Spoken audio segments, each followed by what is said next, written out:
They live in the largest assemblies formed by any monkeys. Some groups are 800 strong, and they crop the high meadows like herds of wildebeest.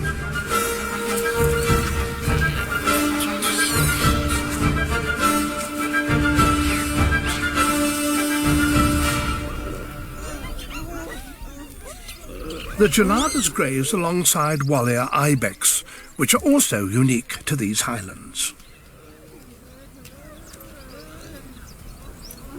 These rare creatures are usually very shy, but they drop their guard when the Geladas are around.